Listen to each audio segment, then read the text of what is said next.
What's up, everybody? This week I'm joined by Sarah as we take a look at one of the scariest video games of all time that launched a mega franchise, 1996's Resident Evil. That and a whole lot more is to come on this week's episode of the 90s Podcast. Welcome to the show.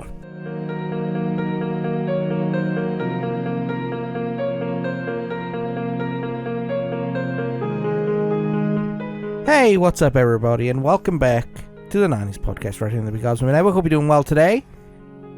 It's happy Sunday before Halloween for our special Halloween episode. Ooh. Yes. Technically, we've done 2 special Halloween episodes this year, but we did The Crow last week. Yes. This week, we're going to be doing something completely different. Yes. But something completely awesome as well. Yes. In the spoopy, scary skeleton. Yes. Ooh. But as you can tell by already, I'm joined by Sarah. Sarah, how you doing? I'm good, my dear. How are you? I am doing fantastic. It's ironic that this week we're doing the Halloween episode and next week I'm going to church to do sound. So it's going to be, You're right. on actual Halloween. So it's going to be a lot of fun. But are you doing okay? I'm good. I'm tired. My poor little fingers. Yes. Yes. Lots of markets. Yes. Yay. But enough about us. Mm-hmm. You can follow us on social media and find out about our wonderful lives, whichever way you want to. We're here to talk about 90s goodness. We are. And 90s goodness today means, drumroll please, Ding. Resident Evil. Heck yes. So Sarah, your thoughts on Resident Evil before we go deep diving into everything? Okay. So my original copy was the old school, tall cardboard DVD case. I got one of the OG versions. And I loved this game. This was my favoritist game. And it took me forever to beat it. Simply because I kind of just didn't want to. And also this is before walkthroughs. And I have to 100% things. So as you can imagine, that was difficult for me. Yeah. Now, okay. Did walkthroughs exist? Yes. Was I on that part of the internet then? No. So, because I just had the web TV and it was downstairs and I played my PS1 upstairs. So what was I going to do? Run downstairs, see how to run upstairs? No, I'm not doing all that. No. No. With this butt? No. So, yeah, I absolutely loved this game. It is to this day one of my favorites. One of my happiest moments of our son's life is when he's like, Mom, I want to play Resident Evil. I'm like, yes. And so we sat together and played the whole game, beginning to end. And it was amazing. Glorious. And he jumped at the same parts I jumped at, even though, of course, he's used to, scarier stuff now. Yeah. But them dogs. That is not one of those can I pet that dog moments. I remember watching you play and I jumped at the dog. Everybody jumps at the dog. I don't know a person who has not gotten to those first set of dogs and did not jump. Well, I'll be honest, I've never played the game. And because the type of game is not my jam, number one. Mm-hmm. But number two, to be honest. For taste, but yeah. But to be honest, I haven't played the remix. I've wanted to play it, but it seems too complicated for me. And what I mean by that is you've got to do this to do this to do this to do this to do this to do this to do this. Mm-hmm. There's no help along the way. There's no there's no hints or tips or anything like that. And I can't play games that don't have hints or tips because I'm too ADHD. There is, though. You just got to look. Well, that's the point, I don't know where to look. Well, you play the game. That's how you figure it out. But that's part of the reason why I couldn't play Elden Ring. Yeah, but I really think you'd like it because, okay, I know that survival horror is not your thing, right? But it's a biochemical thing. How is that different from Fallout? True. And you play the smack out of Fallout. Well, yeah, that's true. Okay, so think of it as I just never Fallout with zombies. Fallout with zombies. I mean, for real, Fallout is considered Skyrim with guns, so okay, so you got the guns, but they're zombie dogs. Oh, I'd have to find our copy and set up the It exists and set up the PlayStation. Yes. I can't be bothered to do that. Yes, you can. Anyway. Lazy bones. Yes, I'm very lazy. Like, if I went to the laziness competition, I'd finish fourth, so I don't have to walk up the podium. So, Resident Evil... My mama didn't raise a quitter, but she did raise a procrastinator. I'll do it tomorrow. Mm-hmm. This is a survival horror game made by Capcom, published by Capcom, and it's on PlayStation, Windows, and surprisingly the Sega Saturn. Okay. Yeah, wow. That'll work. Yeah. It was released in Japan in March of 1996. It was released here in the United States in April in 96, on April Fool's Day, strangely enough. And Europe didn't get it until August of 96. Okay. Sold 5 million copies, and it has a critical rating of 92 out of 100. Would you agree with that score? Yes. There's a couple of things in it that's... Well, for the time, it was a masterpiece, but there's a couple of things where you just can't... But, I mean, yeah, 92 out of 100? Yeah, that works. It was conceived as a spiritual success as the Capcom-developed game Sweet Home, which was itself a survival horror RPG based on Japanese horror films. Okay. Director Shinji Mikami took major cues from it, such as the mansion setting, the puzzles, the item management, and limited resources. When Mikami first pitched the horror game, Capcom executives were hesitant. Horror is a niche genre, after all, with a limited appeal, and Mikami had to fight to get the green light on the game. But in Japan, the game was always called Biohazard. The U.S. name Resident Evil was suggested by Capcom USA staff due to trademark issues with Biohazard and to fit the creepy vibe of a mansion full of danger. The game was originally planned to be in first-person perspective, but the Sony PlayStation's limitations and design difficulties led to the adaptation of pre-rendered backgrounds with fixed camera angles, which helped create its iconic atmosphere. Yes. So development began in a very, very small team, about 10 people. And over time, the project grew to about 40 staff members, including programmers, artists, sound designers, etc., etc., etc. Okay. Mikami was a big fan of George A. Romero zombie films, so his influence can be seen throughout the game's aesthetic and tone. In fact, Romero would later direct a Japanese commercial for the game. Interesting. Masayuki Akahori and his team made technical breakthroughs that allowed for the integration of 3D character models on pre-rendered 2D backgrounds, crucial for performance and atmosphere. So the fabled 2.5D. Yes. The fixed angles were not just a stylistic choice. They were a technical necessity to allow more detailed backgrounds with limited memory.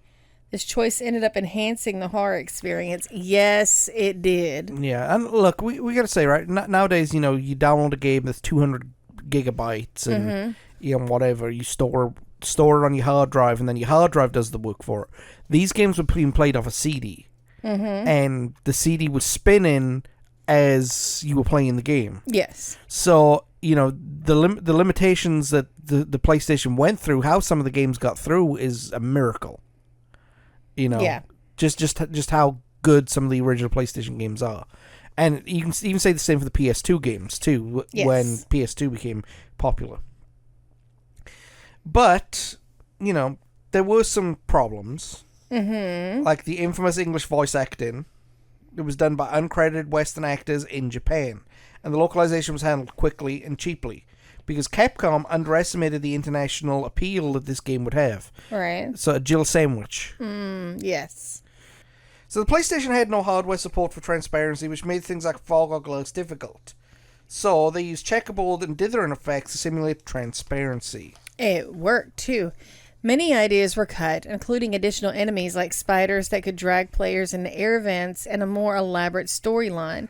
These were either scrapped or saved for Resident Evil 2. An early prototype featured 2 players, Chris and Jill, exploring the mansion simultaneously. However, this was dropped early in development due to technical limitations and design complexity. That would have... No. At the same... No. I would... No. 2-player mode? So, Mikami clashed with producer Takuro Fujiwara, who was his mentor and had the final say on many design decisions. At one point, Mikami almost walked away from the project due to the stress and disagreements. And, he was only in his late 20s when he directed Resident Evil, and even with his inexperience with horror, his meticulous approach to tension, pacing, and fear shaped the survival horror genre. You know? Yes. Well, and also producer Takuro Fujiwara. I'm sorry, y'all. I'm sorry. To our Japanese listeners, we're not intentionally butchering names. Yes, no. So, Takuro Fujiwara, who also worked on Ghosts and Goblins and Sweet Home, oversaw the project and helped push Mikami's vision forward, though he was stricter on deadlines and scope. All right, so let's talk about the plot. Okay, yes, because this game was yes, yeah. Games in the 90s did not really have much of a plot other than the princess has been stolen. You must go to a castle to save her. Well, this was different. All right, so Resident Evil begins with an elite police unit, the Special Tactics and Rescue Service STARS, investigating a series of bizarre and gruesome murders on the outskirts of Raccoon City.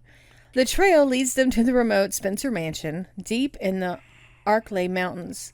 After the helicopter is forced to land, the team is attacked by strange, savage creatures, and the surviving members are forced to take refuge inside the mansion, only to discover it's even more dangerous than the forest outside. So as the player takes control of either Chris Redfield or Jill Valentine, they begin to unravel the mystery behind the mansion. It quickly becomes clear that the mansion is no ordinary residence. It's filled with deadly traps, eerie puzzles, grotesque biological experiments gone wrong. The player must navigate its dark corridors, manage limited resources, and survive encounters with extremely horrifying creatures. Yes. Throughout the game, players piece together clues revealing the connection between the mansion and the Umbrella Corporation, a pharmaceutical company with sinister secrets. Trust becomes a central theme, as not all STARS members are what they seem. With multiple endings based on player choices and character survival, Resident Evil keeps tension high while offering a haunting, atmospheric experience that set the standard for the survival horror genre. This is the grandpappy of them all. Yeah. I mean, there was a couple of ones before it, but this is the one that you hold up and say, yes, this is where it all begins. Kind of like Doom with the first-person shooter genre, you know? Yes. Even though Wolfenstein came out before it, Doom is considered the grandfather of all it. So let's talk about the game itself, right? Not just the plot, but how you play the game and everything like that. All right. It's a survival horror game that emphasizes tension, exploration, and resource management over fast-paced action. Mm-hmm. They navigate the Spencer Mansion from a third-person perspective and using fixed camera angles that change depending on your location. This design adds suspense and the feeling of vulnerability, as you often can't see what's around the corner. Or what's about to come through the window. Yeah. So players control either Chris or Jill, each with slightly different stats and inventory space, making for varied gameplay experiences. Key mechanics include limited ammo and health items. You have to conserve bullets and healing supplies, which is crucial. The scarcity creates a constant sense of danger, forcing players to decide when to fight or flee. Inventory management. Players carry only a limited number of items, so choosing what to keep and what to drop is strategic. There's puzzle solving. The mansion is full of intricate puzzles involving keys, symbols, and mechanisms that must be solved to progress. The save system, and this tripped our son out. It was hysterical.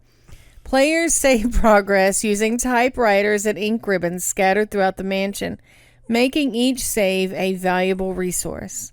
And combat. Enemies range from shambling zombies to terrifying monsters, requiring careful aiming and timing to survive. So let's talk a little bit more about them, just aside from going over them. Mm-hmm. So, limited ammo and health. Right. So you couldn't carry more than, a handful of bullets at a time or whatever? No, well, you've got, the inventory system is you've got a suitcase. It's a grid layout. Okay. And so each item, it's like you're packing a suitcase, right? So each item takes up a certain amount of space. You only have so much space. So within that,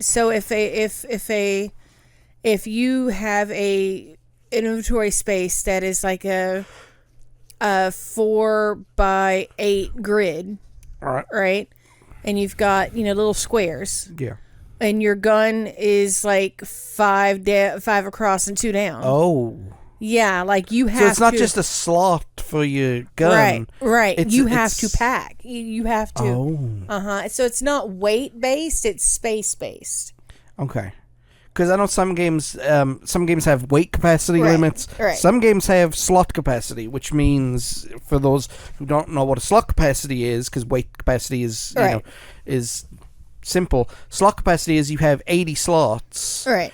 And each item takes up a slot, so you can have like 100,000 10 mil ammo things, because that's one slot. Right. And every weapon that you have is its own slot, or every piece of ammo you have, you have, and so on and so on. Now, on some of the ammo, some of it can be combined, but not all of it. Okay. And so even then, it can only be combined to a point. So there's like a max combination of stack. Well, no, it's if you have a clip, right? Yeah. There's only so many bullets that can fit in a clip. True. When that's full, you got to get another clip. Okay. You see what I mean? Yeah, so I mean, it was like it's like that. So what about the save system then? I mean, the typewriter. You have to find a typewriter, and you have to have a ribbon.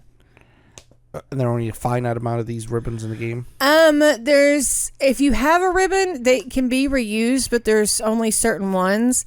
And you don't want to carry it with you because you only have so many slots. So there's also, you know how like in Skyrim, you can have chests or whatever and store stuff in. There's certain chests like that in the game. But it's not like you can store something in a chest over here and open a linked up chest over there. No. You gotta go back to your original chest. Yeah, so usually in a save room, in a room where there's a typewriter. So it's a safe space. There's a typewriter. There's a chest, usually. But anything you go do, if you want to save, you have to haul butt back to that save room and hope that nothing has respawned. Okay. Does stuff respawn often? It depends on. It's in stages. Okay. So like the first time you play through an area, until you hit a certain point of the storyline where something happens, then it's done. Like the hallway's clear. But if the storyline picks back up that something has happened or somebody new has come in or whatever, so it doesn't just respawn to respawn. No, it doesn't respawn to respawn. So there's some, I don't know if you could say realism there. I mean, I don't know. It makes sense. Yeah. It's logical. Yeah. For lack of a better term. Yeah. Okay. So let's look at the layout. The game set in the Spencer Mansion is designed as a labyrinth, interconnected, environmental-filled, hidden rooms, secret passages, locked doors, etc., etc. Yes. The mansion is a character in itself. Absolutely. With detailed pre-rendered backgrounds showing eerie hallways, grand libraries, dim laboratories, creepy crypts, and hallways where dogs spawn. Yes. Yes. But again, now when you've got the inventory thing, so you've got to carry, you don't have to carry food, but you carry like medicine. Okay. Right? And then you make your own medicine. You can eat raw ingredients or you can make medicine different at specific places. Yeah. So you've got all that. You've got your ammo. You've got your what you need, like you need a lockpick if you're Jill. So you've got your weapons, but you also need to, there's certain pieces for different puzzles that counts as your inventory too. You only have so much space, so you have to figure out how you're gonna handle puzzles. Yeah. Good Lord. So yeah, that's probably it's sounding way complicated for me. You could do it. I probably could do it, but I'd be frustrated as can be. I've seen you play. I mean, look, if you could do half of these playthroughs on Skyrim, you could do this. Well, thank you. I appreciate it. Yes. Check out Monday, Wednesday, and Friday on our YouTube channel, by the way. So the nonlinear design encourages backtracking with newly acquired keys and tools to access previously unreachable areas. This layout supports the game's storytelling as players find notes, audio logs, and files, reveal the mansion's dark history and the Umbrella Corp's role in the outbreak. What outbreak? The zombie outbreak. Ooh, yes. So, and this also, like I said, if you're familiar with Fallout and that, I mean, it's the same thing. You know, you find notes, you find things, and yeah. But I'd say it's more like Morrowind, and let me explain with that. Morrowind, you go in, right? A lot of Elder Scrolls players who started the series at either Oblivion or Skyrim have gone back and tried to play Morrowind. Morrowind, there are no map markers. There's no fast travel, so you have to go everywhere on foot. And like the notes read, "I will see you thrice before on the on the cursed mountain, 3 scores east, where the abandoned cave you're looking for is, stuff like that. So, it's more like that, I guess, in a sense. Right. So. Yeah. The exploration-heavy design combined with the atmospheric sound design, visual cues, creates a persistent sense of dread, making Resident Evil a masterclass in horror gameplay. Yes. Very much so. Like, you hear the music, you're like, okay, what's coming? What's going on? So, yeah. Yeah. All right, so when you start the game, right, when you boot it up, once you get into the mansion, you have to make a decision. Are you going to be Chris Redfield or Jill Valentine? Okay. So let's look at Chris Redfield. So Chris is a tough, resourceful member of the STARS Alpha team, known for a strong sense of duty, sharpshooting skills. He's a former Air Force pilot, he's dependable, determined, and often taking on leadership role during missions. In Resident Evil, Chris's scenario is more combat-focused. He can take more damage, but starts with fewer inventory slots and must work harder to find key items. Yes. And But Jill?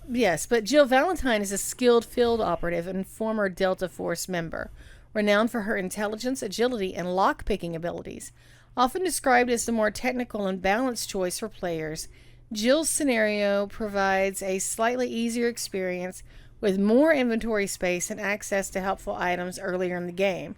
She's cool under pressure and plays a key role in uncovering the secrets of the mansion. So basically, you have to decide when you go in this, are you going in as a thinker or a fighter? If you're going in there, if you just want to brawl, like you're going to brawl till you fall, you're going to choose Chris. Okay. Now, you still have puzzles to fix. Yeah. And you still have all that to go. But, I mean, if you're there for brute, then you're Chris. If you want to figure things out, if you want to think, work smarter, not harder, then you're Jill. Okay. So it's the different characters do affect the gameplay. Yes. Okay, so it's not like Mario and Luigi where you're just interchangeable. Right. Okay, interesting. So, can you lockpick as Chris? You can. You just have to find a lockpick. You don't start off with one. Oh, okay, but you have a lockpick if you start off with Jill. Yes, you have a lockpick if you start off with Jill. Yes. Okay, that makes kind of sense. Yes. Okay. So let's look at some of the enemies that you've got in the game. You start off with the most iconic and common enemies. They're zombies. They are reanimated humans by the T-Virus, which is part of the game. They're slow-moving but relentless and can bite or scratch the player, causing damage and infection. Zombies often block corridors, rooms, creating intense encounters that require careful resource use. Yes. You can't just pop them. No. Well, you can. You just have to pop them correctly. Okay. Yeah. Because you got to get a headshot. Oh, okay. But the Cerberus, the zombie dogs, they're undead German Shepherd dogs, fast, aggressive, and harder to hit than zombies. Cerberus often attack in packs and can surprise players by bursting through windows, adding a sudden spike in danger. Yes. That's what everybody jumps at. Is the German Shepherds. Yes. Then there are hunters, lethal, fast-moving reptilian creatures designed to track and kill intruders. Hunters have formidable foes that require precise timing, and often the use of stronger weapons to defeat. Their agility and strength makes them a memorable threat. Yes. And then there's Plant 42. Feed me, Seymour. Feed me, Seymour. It is a carnivorous plant. It's a giant mutated plant creature encountered in the mansion's greenhouse. It attacks by whipping vines and can trap the player if they're not careful. This enemy introduces a mix of environmental hazards and biological horror. This is probably why I wouldn't play it. Giant spiders. Large venomous spiders found in the mansion's tunnels. They attack with poison and quick bites, forcing the player to either fight carefully or avoid them entirely. You can avoid them entirely, and they're smaller than the ones in Skyrim, so you'll be alright. Okay. So, lickers. Introduced later in the game, these terrifying monsters are blind but have heightened hearing. Their exposed brains and long tongues make them both grotesque and deadly. They often lurk in dark corridors and require stealth or careful combat. Yeah, stealth is not my thing. Zombie dogs with poisonous bites. Some Cerberus dogs have poisonous attacks, adding another layer of threat beyond their speed and ferocity. Yeah, those are fun. So it's like Homer Simpson said: are you gonna release the hounds or the bees, or the hounds that chew bees and shoot bees at you? Mm-hmm. And then you have the zombie crows, which they're in certain areas. They attack in groups, distracting players and adding environmental challenges. So each enemy is not just for variety's sake, but it builds the tension and the atmosphere. Yes. Slow dread, sudden bursts of danger. I mean, their placement in the mansion requires strategic thinking and on when to fight, run, conserve ammo, etc., etc. Yes. Okay, so there's 2 main difficulty settings that players can choose at the start, plus an additional mode in later releases like the Director's Cut. The standard or normal mode is the default difficulty. It offers a balanced experience. Enemies have moderate health, damage output, and resources like ammo and healing items are reasonably available but still limited enough to keep the tension high. Puzzle complexity remains the same, providing a good challenge without overwhelming new players. That's baby talk, which I would love to play baby talk on. Well, no, it's not the baby, but it's a standard. It's a normal. Like, it's not too hard. It's not too easy. Yeah, then you got professional mode, which is designed for the most experienced players. It increases the challenges significantly by making the enemies more aggressive. Ammo and health items are scarcer, requiring careful conservation. Enemies can appear in different places and or more frequently. Yes. The inventory space for Jill is reduced, forcing an even more strategic item management. And it is possible for players to get permanent death scenarios where the player can die permanently if not careful. Yes. But they came out in the Director's Cut and later versions with beginner mode. So it lowers the difficulty for newcomers. This is the baby mode. This is the baby mode. Yes. So enemies take less damage and deal less damage. Ammo and healing items are more plentiful. The player starts with more inventory space and useful items. And puzzle challenges are simplified or easier to solve. Yeah, see, I couldn't play it on that one because I think it was, it wouldn't be too tense. But normal mode sounds like it's as hard as I could possibly go on that. Because, see, I'm not very good with management of my inventory, number one. Number two, I'm not great with stealth. Like, in every game that requires stealth, I like it when stealth is optional, should we say. Right? So, there's a reason why, for example, that the first Skyrim playthrough that I did on the YouTube channel is a big dude who beats people up. Right. As opposed to somebody who sneaks around in the shadows, doing stuff. Because I don't find it enjoyable, to be honest. I don't have the patience for it. But I'm not very good at it either. Sneaking? Yeah, no sneaking for me. Every time I've tried through a sneaky playthrough, I've ended up being a runner and gunner. So. Right. But these modes have an impact on gameplay and replayability. Right. The multiple difficulties add significant replay value to the game. For example, professional mode changes enemy behavior and resource availability enough that players often have to find new strategies in areas that are harder to navigate. It also encourages learning the mansion layout intimately just to survive. Yes, Frank, our son, he has played through the original, 10, couple 15. times. Yeah. Many fans also appreciate how Jill and Chris's scenarios differ. So literally, I mean, it's almost like 2 separate games. In one.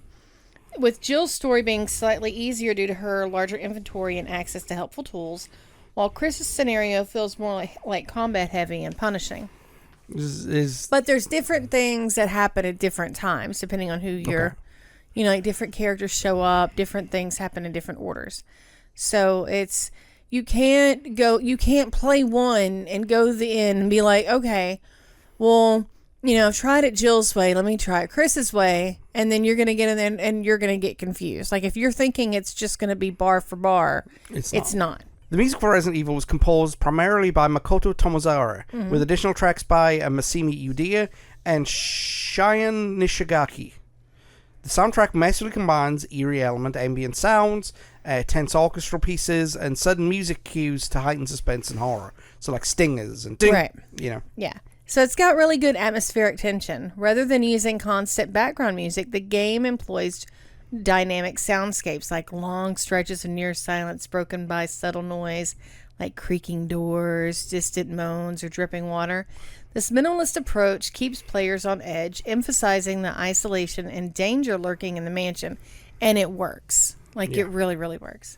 So some of the iconic themes, the intense musical themes kick in during enemy encounters or key story moments, creating adrenaline pumping sequences that contrast otherwise quiet exploration scenarios. Yes.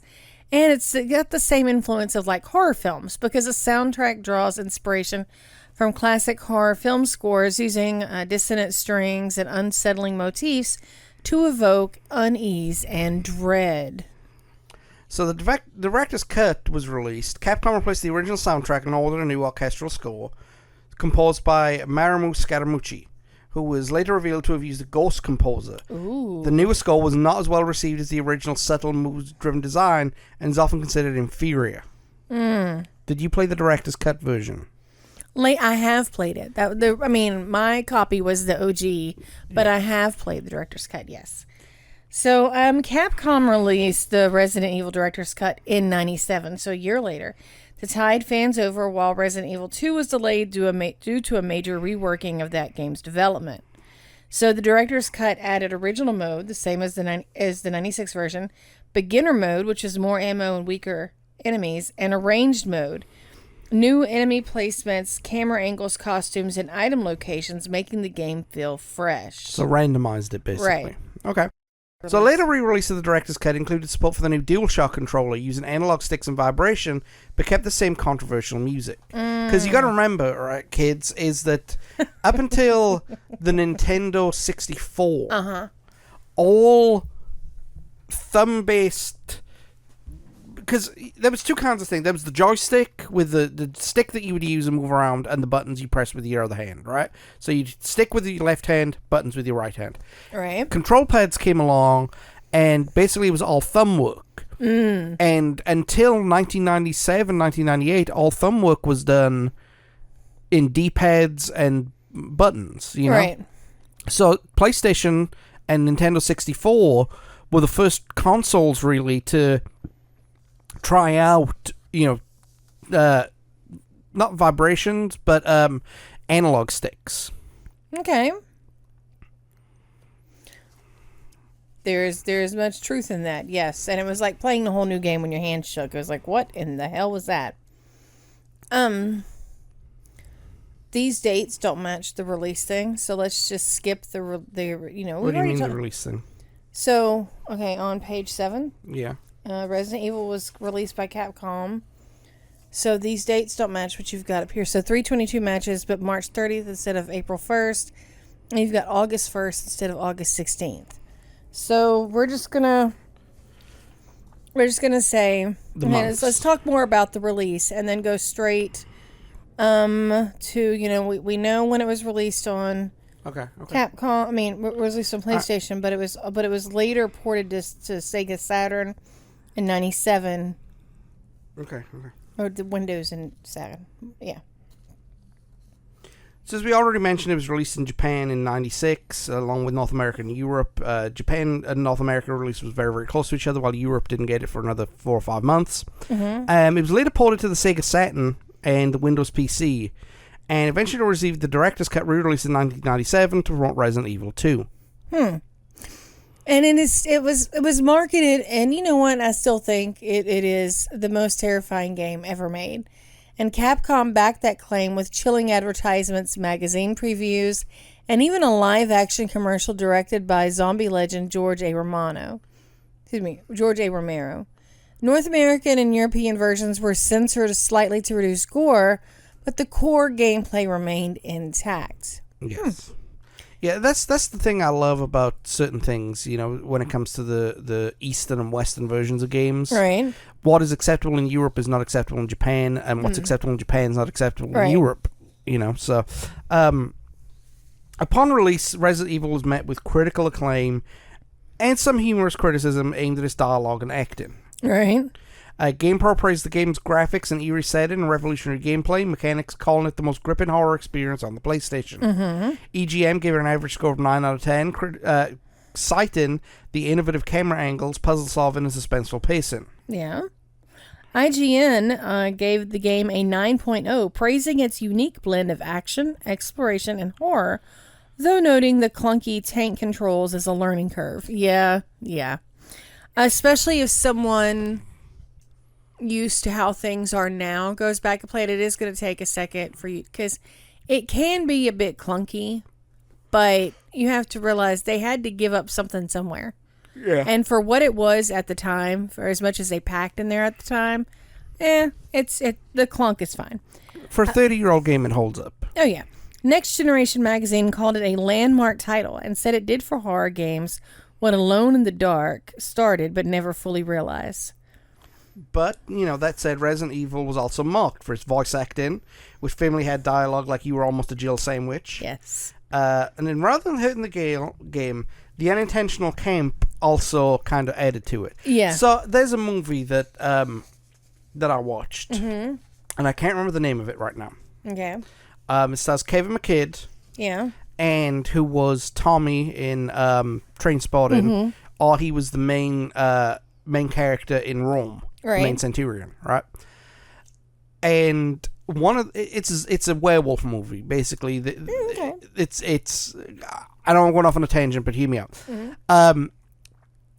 It was basically a werewolf film that took place in the Scottish Highlands, and a platoon of soldiers was caught in a house, right, with werewolves circling. Right. And one of them infiltrated the house and ate the sergeant. Oh, no. And the sergeant, as he's being pinned up against the wall, he knows his time's up. He goes, you know what? I really hope I give you indigestion.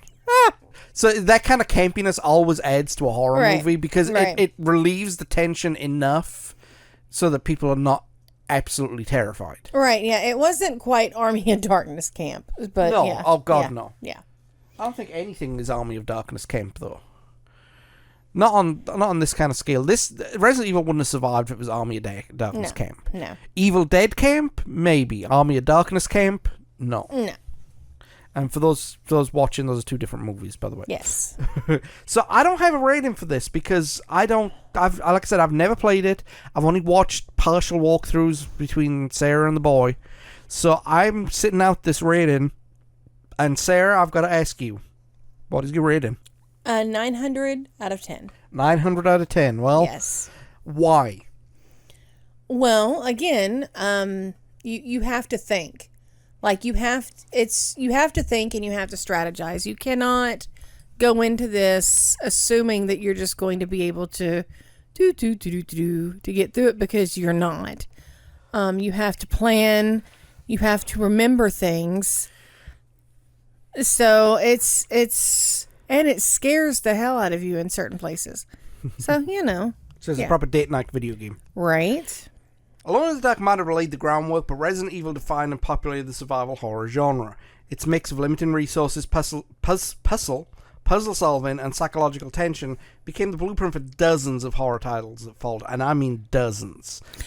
The original game spawned an enormous multimedia franchise, over 30 video games, including sequels, spin-offs, and remakes. The Resident Evil remake 2002 for GameCube, later remastered, is widely regarded as one of the best video game remakes ever made. And as of 2025, the franchise has sold over 150 million copies worldwide. Yeah, that's a lot of copies for a lot of games. Resident Evil inspired many horror action titles. There was Silent Hill, which leaned more into the psychological, but borrowed the camera system and slow fading. Dino Crisis was often described as Resident Evil with dinosaurs.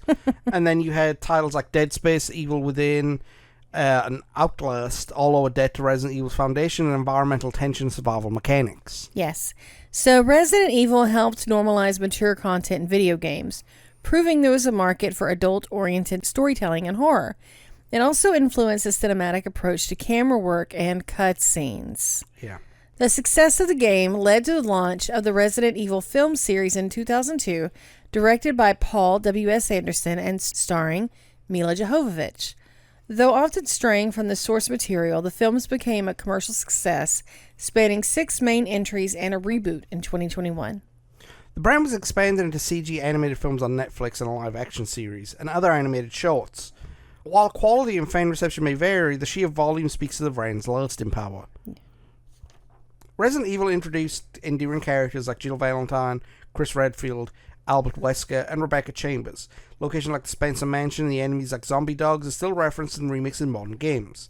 The game's quotes, voice acting, and inventory system have also become legendary in meme culture. Yes. Capcom has successfully reinvented Resident Evil multiple times. RE4 shifted to over-the-shoulder action. RE7 returned to its horror roots with a first-person reboot. And the RE2 and RE3 remakes blended nostalgia with modern design, earning critical praise and commercial success. This is one of the few franchises that has stayed relevant and innovative for nearly 30 years. And that's the key word there. Not just relevant, it's innovative. Yes. Because a lot of classic video game series, right? You've got Mario series I've mentioned several times, right? It went from a platform game to a 3D puzzle game or mini game type game. Remember Super Mario Sunshine? Yes. And Super Mario Galaxy and all that kind of stuff.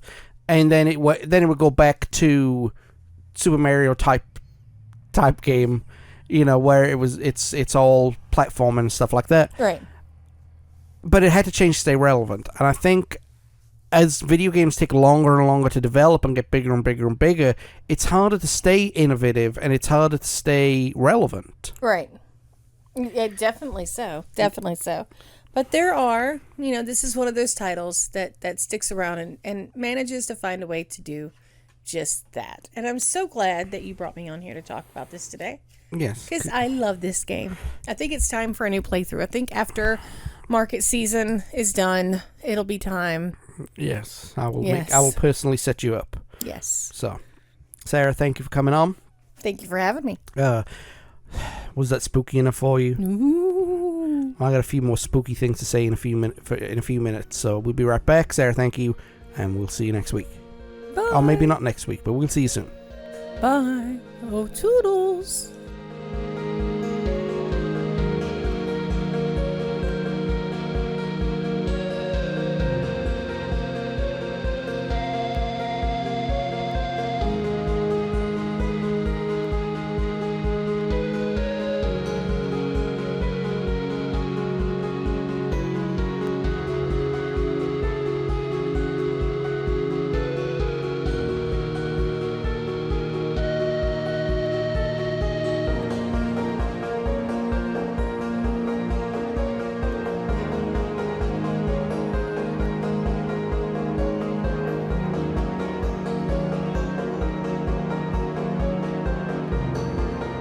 A sincere thank you once again for Sarah taking the time out of her day for joining us.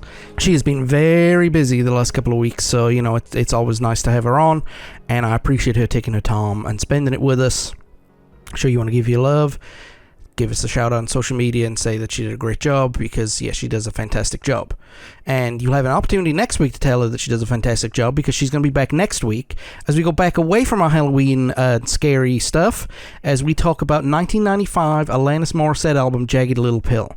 We got everything from the past that Alanis had to creating the album, her future beyond the album, and the blood, sweat, and tears that went into making this album a worldwide smash hit. It's a really interesting episode, and I look forward to seeing you next week so we can have it listened to. I don't know what I'm talking about. Back over on our YouTube channel, of course, we've got our special sample episodes as well as another ES5 gamer. So, next week, I actually gave you the wrong week's worth synopsis last week. I said we were going to go on a man shopping spree and grab a couple of words of power and upset a cult leader.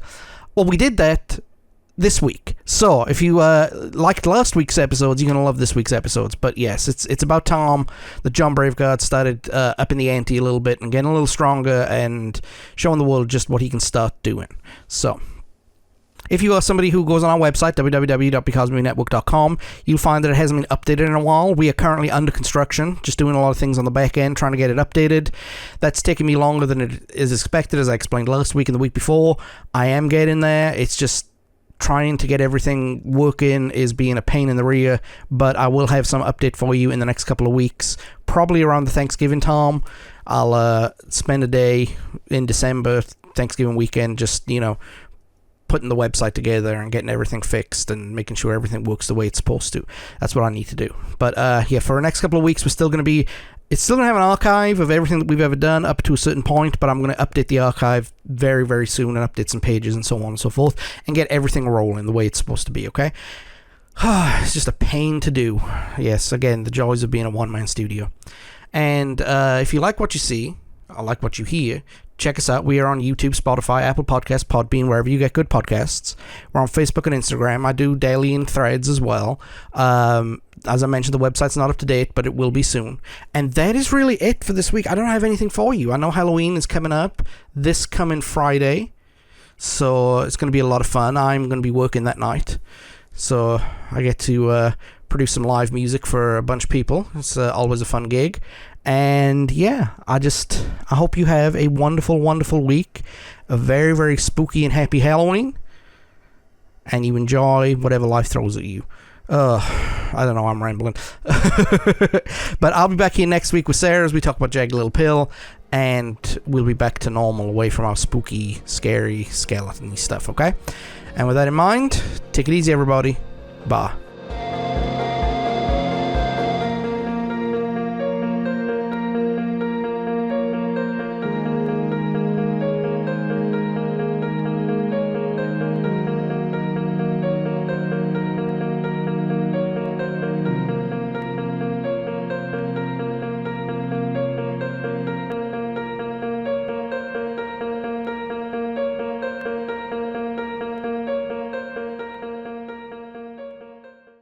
She has been very...